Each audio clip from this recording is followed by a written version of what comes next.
Hello दोस्तों, कैसे हैं सब? मेरा नाम है हिमांशु और मैं स्वागत करता हूं आप सबका आपके अपने चैनल कॉमिक वर्ल्ड पर। तो चलिए दोस्तों, शुरू करते हैं राज कॉमिक्स में भोकाल सीरीज की अगली कॉमिक्स मर गया शूतान का पहला भाग।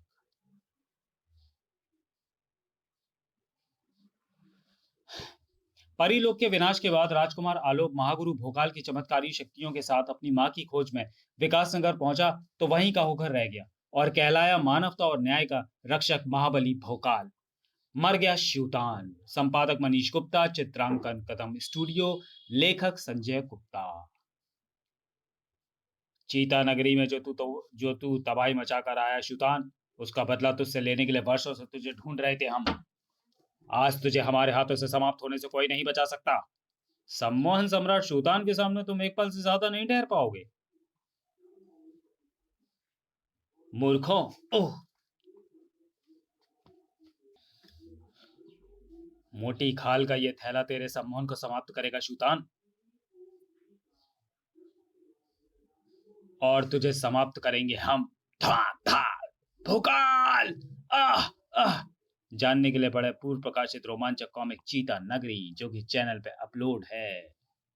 भोकाल। छोड़ दो मेरे मित्र को हत्यारों। छोड़ दो स्वामी। जब से आपको आपके मित्र शूतान की मृत्यु की सूचना मिली है, तब से आपके मस्तिष्क में हर समय उन्हीं का ख्याल घुमड़ता रहता है। कृपया अब तो भूल जाइए उन्हें। कैसे भूल जाऊं? मैं प्राणों से प्यारे अपने उस मित्र को जिसके हत्यारों को लहू से सराबोर करने की मैंने सौगंध खाई है।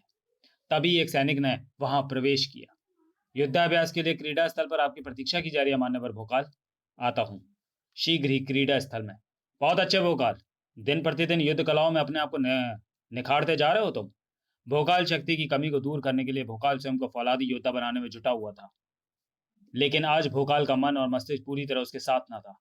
चीता माना, तूने ही मेरे मित्र की हत्या की है शैतान। ठाक। ओह। मैं तुझे जीवित नहीं छोड़ूंगा। ओह नहीं। ये तुम क्या कर रहे हो भोकाल? तू रटो। उफ। प्रशिक्षक के हाथ का तेज धक्का भोकाल को वास्तविकता के धरातल पर ले आया। ये तुम क्या कर रहे थे भोकाल? तुमने तो रणवीर को मार ही डाला था। क्षमा चाहता हूं महोदय, कुछ क्षणों के लिए मैं कहीं खो गया था। योद्धा के लिए लक्ष्य से भटकना ठीक नहीं भोकाल।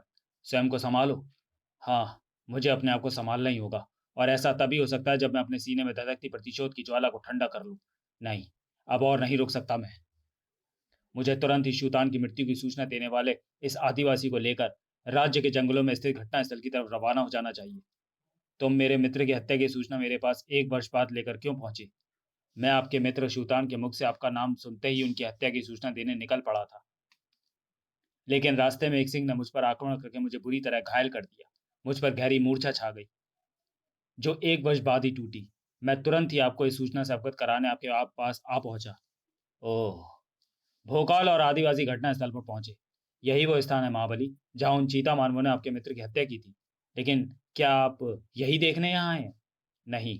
इस स्थान को देखकर मैं इस बात का अनुमान लगा लेना चाहता हूँ कि तुरीन, बेणु और लड़ाकी कहाँ मिलेंगी। ये कौन है? तीन स्त्रियां जो मेरे मित्र शूतान के साथ ही थी। वे जरूर यहीं कहीं आसपास ही होंगी।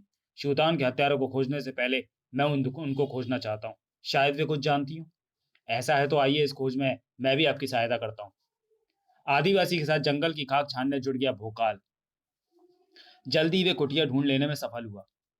अवश्य इस कुटिया में ही मिलेगी मुझे तुरीन, भेड़ियों और लड़ाकी। अपनों से मिलने की जो खुशी भोकाल के चेहरे पर चमक के रूप में नजर आई थी, वह कुटिया में पहुंचते ही गायब हो गई। कुटिया की दशा बता रही है कि कई माह से यहाँ किसी मनुष्य के कदम नहीं पड़े हैं।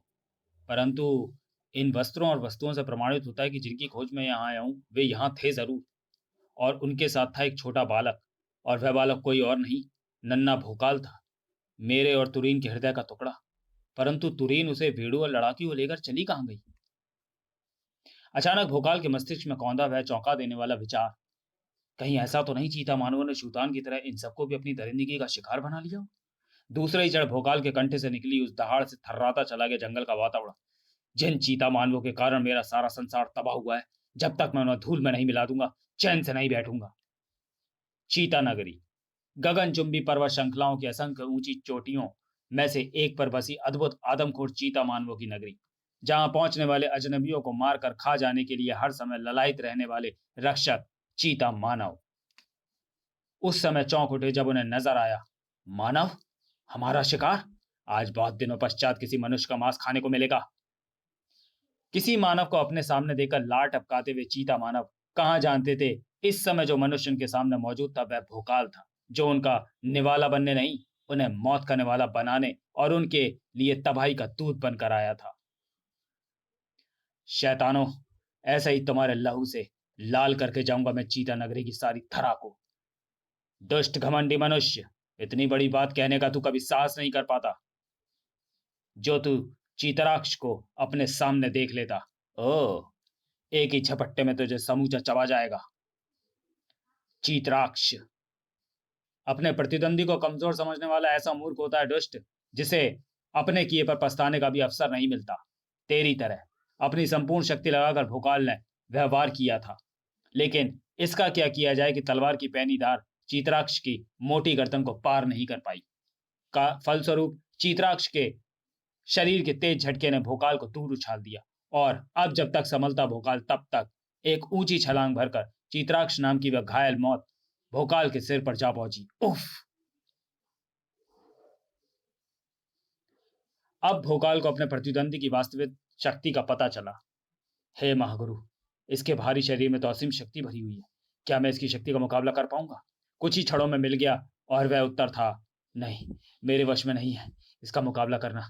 जैसे जैसे मेरी शक्ति इसके आगे छीड़ पड़ती जा रही है, वैसे वैसे मृत्यु मेरी तरफ बढ़ती जा रही है। अब तो मेरी जीवन डोर के साथ ही टूटेगा ये क्रम। बचने का कोई भी रास्ता नहीं है। इसके गर्दन में धसी मेरी वह तलवार इससे बचने का एकमात्र रास्ता है, लेकिन इसके लिए मुझे शक्ति और चतुराई से इसके मृत्यु रूपी जबड़े से बचकर